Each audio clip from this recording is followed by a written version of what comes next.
नमस्कार मेरे प्यारे विद्यार्थियों। इस वीडियो में मैं आपको सिंथेसिस ऑफ सेंटेंस पढ़ा रहा हूं, जिसमें कि हम सीखेंगे कि दो या दो से अधिक सिंपल सेंटेंस को कंबाइन करके किस तरीके से हम एक सिंपल सेंटेंस बना सकते हैं। तो वो यूज क्या होगा, चलिए देखते हैं। तो हम देखेंगे इसमें कि बाय यूजिंग ए नाउन और ए फ्रेज इन अपोजिशन, मतलब नाउन और नाउन फ्रेज का यूज करके हम दो या दो से अधिक सिंपल सेंटेंस को कंबाइन करेंगे।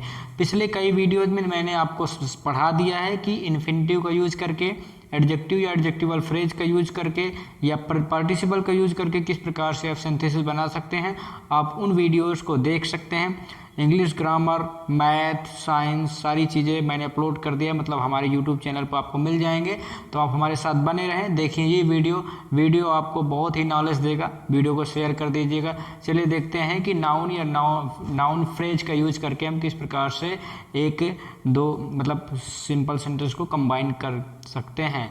तो चलिए देखते हैं इसका रूल क्या होता है और किस पर ये अप्लाई होता है। ठीक, तो चलिए, जब दो या नाउन्स मतलब दो नाउन्स हों या नाउन फ्रेज हों, सबसे पहले तो आप जान लेते हैं नाउन क्या होता है। नाउन का मतलब होता है संज्ञा, और नाउन फ्रेज का मतलब होता है मतलब एक से अधिक वर्ड जब नाउन की तरह ही कार्य करते हैं तो उसको हम कहते हैं नाउन फ्रेज। ठीक है, एक ही व्यक्ति या वस्तु के विषय में बता रहे हों, मतलब जब दो नाउन या नाउन फ्रेजेस एक ही व्यक्ति या वस्तु के बारे में हमें कुछ बता रहे हों तो एक के तुरंत बाद दूसरे का प्रयोग करना नाउन इन अपोजिशन या फ्रेज इन अपोजिशन कहलाता है। ठीक है, तो चलिए जब हम इसको देखेंगे ना, अभी सेपरेट सेंटेंस को कंबाइन करना करेंगे, तब आपको निश्चित रूप से समझ में आ जाएगा कि कैसे इसका रूल्स फॉलो किया जाता है। ठीक, तो देखिए यहाँ पे क्या है, Ashoka was a great emperor.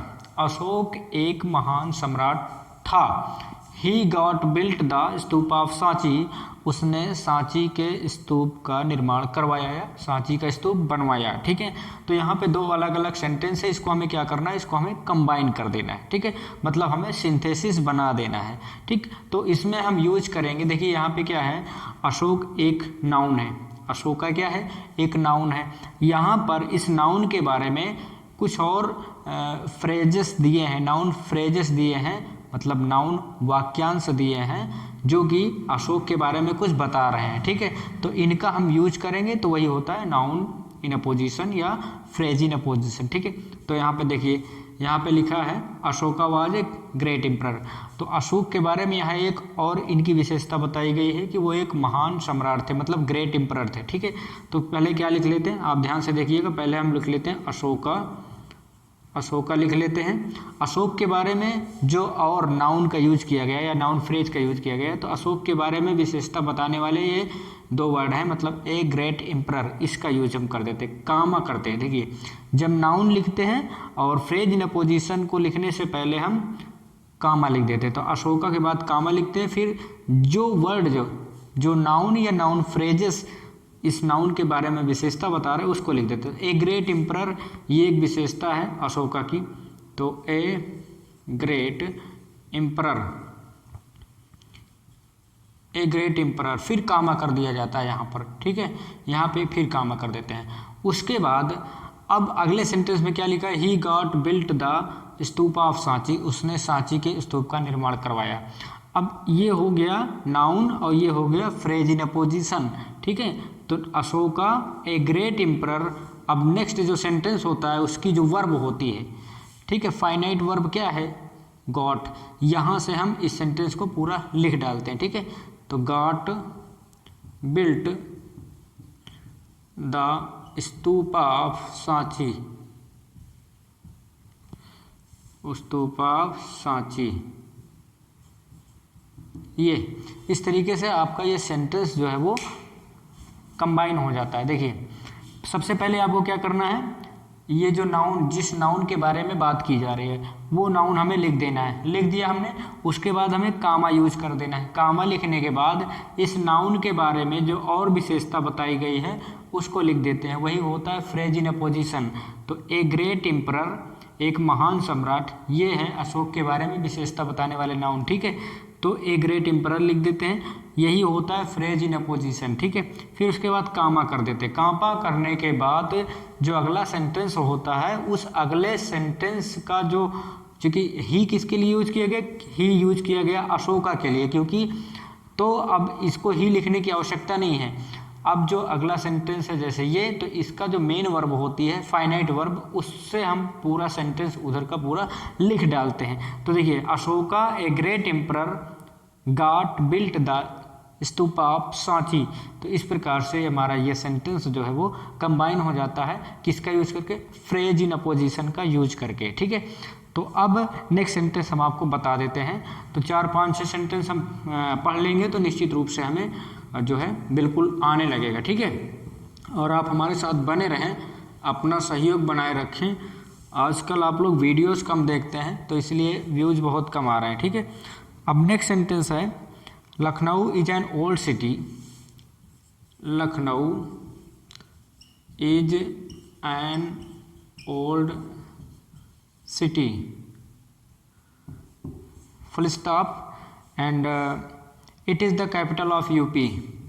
It is the capital of UP, ठीक है। तो ये यूपी की कैपिटल है, मतलब जो Lucknow is an old city, Lucknow एक पुराना शहर है। It is the capital of UP, ये यूपी की राजधानी है, ठीक है। तो यहाँ पर हम देखते हैं कि लखनऊ के बारे में और क्या चीज़ें बताई गई हैं। तो लखनऊ के बारे में बताया गया है कि ये ओल्ड सिटी है, मतलब एक पुराना शहर है, ठीक है। तो ये हो गया लखनऊ का नाउन इन अपोजिशन, ठीक है। क्योंकि यहाँ पे देखिए दिया है नहीं, एक ही व्यक्ति या वस्तु के विषय में बता रहे हो, कौन, नाउन। तो ये फ्रेज इन अपोजिशन या नाउन इन अपोजिशन है, ठीक है। ये नाउन फ्रेजेस हैं, ये कह सकते हैं नाउन फ्रेजेस हैं जो कि लखनऊ के बारे में हमें कुछ बता रहे हैं, तो इन्हीं का यूज करना है, इसको हमें कंबाइन करना है। देखिए सबसे पहले हम लखनऊ को लिख देते हैं, यहाँ पे लखनऊ लिख देंगे, कामा कर देते हैं। अब इस लखनऊ के बारे में ये नाउन फ्रेजेस हैं जो कि लखनऊ के बारे में कुछ बता रहे हैं, तो कामा करने के बाद लिख देते हैं एन ओल्ड सिटी, ये हो गया। इसको अब कामा कर देते हैं। अब अगला जो सेंटेंस है यहाँ से, क्योंकि ये जो इट लगा हुआ है ना, ये लखनऊ के लिए ही लगा हुआ है, प्रोनाउन है, ठीक है। तो हमें कहाँ से यूज करना है, जहाँ से हमें वर्ब दिखती है, चाहे वो फाइनाइट वर्ब हो, लिंकिंग वर्ब हो, हेल्पिंग वर्ब हो, वहाँ से स्टार्ट कर देना है। तो कामा कर दिए, कामा करने के बाद लिखते हैं is the capital of UP, ठीक है। तो इस तरीके से सेंटेंस जो है वो कंबाइन हो जाता है। देखिए, Lucknow is an old city, Lucknow एक पुराना शहर है। It is the capital of UP, ये यूपी की कैपिटल है, यूपी की राजधानी है। इसको कंबाइन कैसे मैंने किया, लखनऊ लिखा।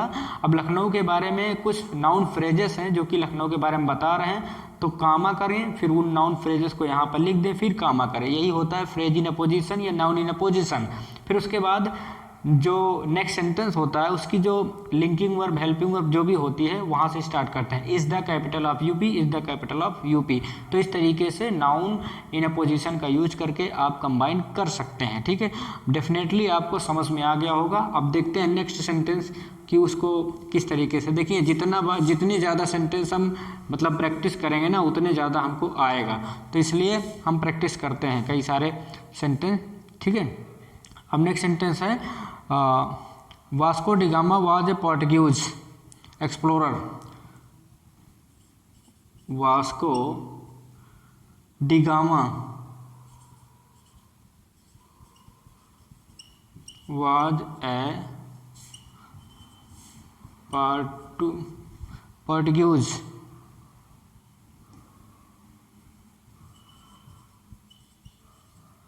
Vasco da Gama was a Portuguese explorer, ठीक है। And he reached India by sea, he reached India by sea, ठीक है।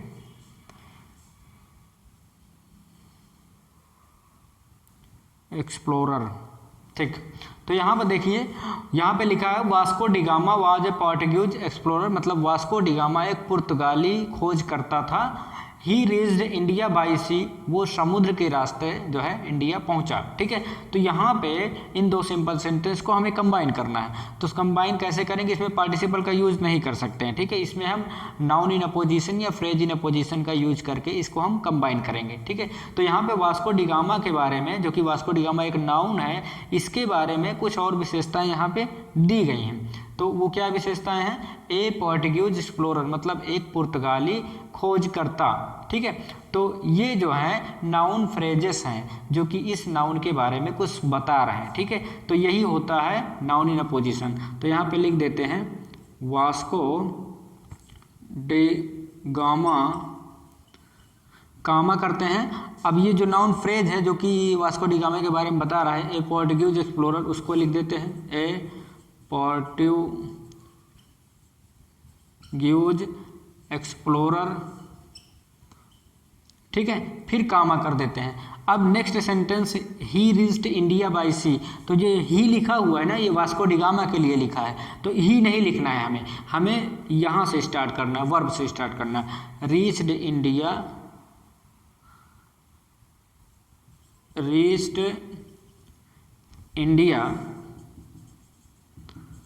बाई सी। ठीक है, तो यहाँ पे ये कंबाइन हो जाता है, सिंथेसिस बन जाता है। Vasco da Gama a Portuguese explorer reached India by sea, Vasco da Gama एक पुर्तगाली खोजकर्ता इंडिया समुद्र के रास्ते पहुंचा। तो इस प्रकार से इस सेंटेंस को हमने क्या कर दिया, इस सेंटेंस को हमने कंबाइन कर दिया, मतलब इसका सिंथेसिस बन गया। ठीक है, अब नेक्स्ट सेंटेंस हम देख लेते हैं कि उसको किस प्रकार से हम कंबाइन करते हैं। अब ये इंग्लिश ग्रामर जो मैं पढ़ा रहा हूँ सिंथेसिस, इसको कोई भी पढ़ सकता है, चाहे वो जूनियर क्लास का स्टूडेंट हो या हाई स्कूल का हो या इंटर का हो। ठीक है, तो आप हमारे साथ बने रहें और वीडियो को ज़्यादा से ज़्यादा शेयर कर दें, ताकि जो है ज़्यादा से ज़्यादा लोगों को इसको फ़ायदा। सूर्या इज़ माई फ्रेंड, यहाँ पे अगला सेंटेंस है, Surya is my friend, Surya is my friend, he scored 150 runs, he scored 150 runs. ठीक है, यहाँ पर दो अलग अलग सेंटेंस दिए हुए हैं जो कि सिंपल सेंटेंस है। Surya is my friend, Surya मेरा फ्रेंड है, मेरा दोस्त है। स्कोर्ड 150 रन्स, उसने 150 रन स्कोर किए। अब इनको हमें कंबाइन करना है, तो यहाँ पे सूर्या जो है वो नाउन है, और इस सूर्या के बारे में यहाँ पे कुछ वर्ड दिए हुए हैं, जैसे माई फ्रेंड, ये क्या है, ये नाउन फ्रेज है। हमें नाउन फ्रेज का यूज करके सेंटेंस को कंबाइन कर देना है। तो सबसे पहले क्या लिखते हैं, सूर्या लिखते हैं, फिर कामा लिखते हैं, फिर ये जो नाउन फ्रेज है माई फ्रेंड, इसको यहाँ पे लिख सकते हैं माई फ्रेंड, फिर कामा कर देते हैं। अब अगले सेंटेंस की जो मेन वर्ब होती है उसको हम लिख देते हैं यहाँ पे स्कोर्ड 150 रन्स। तो यहाँ पे क्या हो गया, सूर्या मेरा फ्रेंड स्कोर्ड 150 रन, सूर्या मेरे फ्रेंड ने 150 रन स्कोर किया। ऐसे भी कर सकते हैं my friend Surya, my friend करके कामा करेंगे, फिर सूर्या लिखेंगे, फिर कामा करेंगे, स्कोर्ड 150 रन, ऐसा भी कर सकते हैं।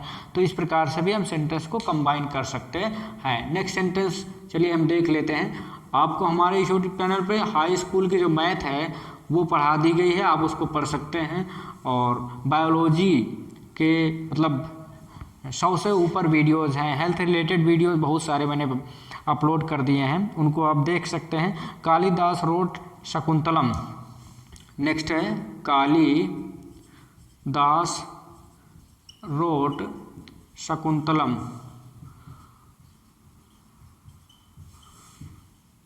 शकुंतलम कालिदास द्वारा लिखा गया एक नाटक है। He was a great poet and dramatist, he was a great poet and dramatist. ठीक है, तो यहाँ पे ये सेंटेंस दिए हुए हैं, कालिदास रोट शकुंतलम, कालिदास ने शकुंतलम लिखा। He was great poet and dramatist, वो एक महान पोएट थे, मतलब कवि थे, और एक ड्रामाटिस्ट मतलब नाटककार भी थे। ठीक है, तो यहाँ पे ए ग्रेट है, ठीक है, ए ग्रेट पोएट, ठीक। तो अब इसको हमें कंबाइन करना है। जब आप ये सीखे रहेंगे कि इस तरीके कंबाइन करना है तभी आप कर पाएंगे। इस तरीके के बोर्ड एग्जाम में आ जाते हैं क्वेश्चन, और अगर आप कॉम्पिटिटिव एग्जाम्स देने जाते हैं तो वहाँ भी कभी कभी पूछ लेता है। तो देखिए, कालिदास रोट शकुंतलम, कालिदास के बारे में यहाँ पे और कौन कौन चीज़ें बताई जा रही हैं। कालिदास के बारे में यहाँ पे बताया जा रहा है कि वो एक ग्रेट पोएट थे और एक ड्रामाटिस्ट थे।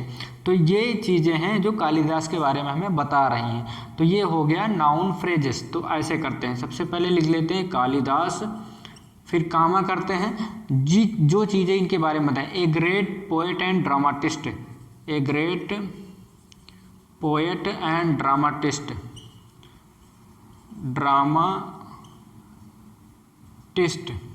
फिर कामा कर देते हैं, ठीक है, क्योंकि a great poet and dramatist ये नाउन फ्रेजेज हैं जो कि कालिदास के बारे में हमें बता रहे हैं। तो यही होता है फ्रेज इन अपोजिशन या नाउन इन अपोजिशन, ठीक है।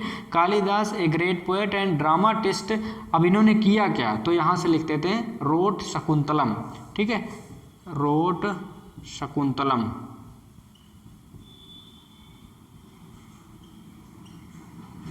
ठीक है, रोट शकुंतलम। हो सकता है कट गया हो, चलिए इधर लिख देते हैं रोट शकुंतलम, शकुंतलम, ठीक। तो यहाँ पे क्या हो रहा है, Kalidas a great poet and dramatist, Kalidas एक महान कवि और नाटककार ने शकुंतलम लिखा। तो इस तरीके से ये हो जाता है आपका नाउन इन अपोजिशन या ना फ्रेज इन अपोजिशन का यूज करके सिंथेसिस बनाना, ठीक है। अभी और हम बता देते हैं आपको, तो आपको आने लगेगा बिल्कुल, ठीक है।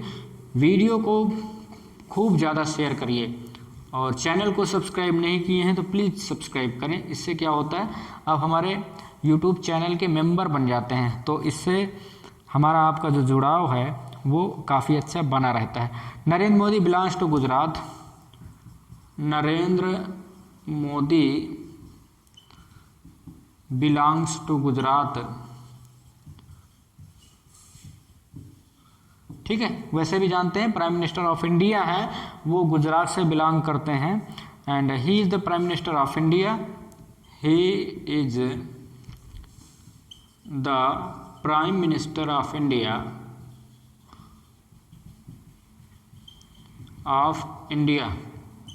ठीक है। तो ये हो गया, नरेंद्र मोदी बिलोंग्स टू गुजरात, नरेंद्र मोदी गुजरात से संबंध रखते हैं या वहाँ से बिलोंग करते हैं। He is the prime minister of India, वो इंडिया के प्राइम मिनिस्टर हैं। तो इनको हमें कंबाइन करना है, तो यहाँ पे देख लेते हैं नरेंद्र मोदी के बारे में और क्या चीज़ें हैं जो उनके बारे में बता रही हैं, ठीक है।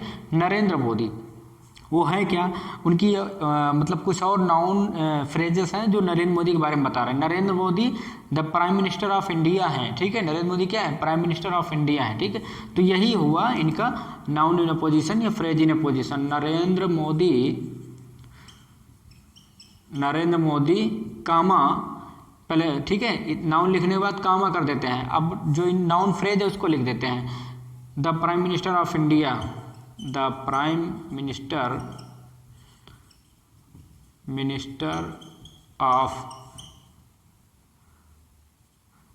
ऑफ इंडिया, कामा कर दिया जाता है। उसके बाद क्या लिखते हैं, बिलोंग्स टू गुजरात, क्योंकि ये जो है, ठीक है, ये हमारा फाइनाइट वर्ब है, बिलोंग्स टू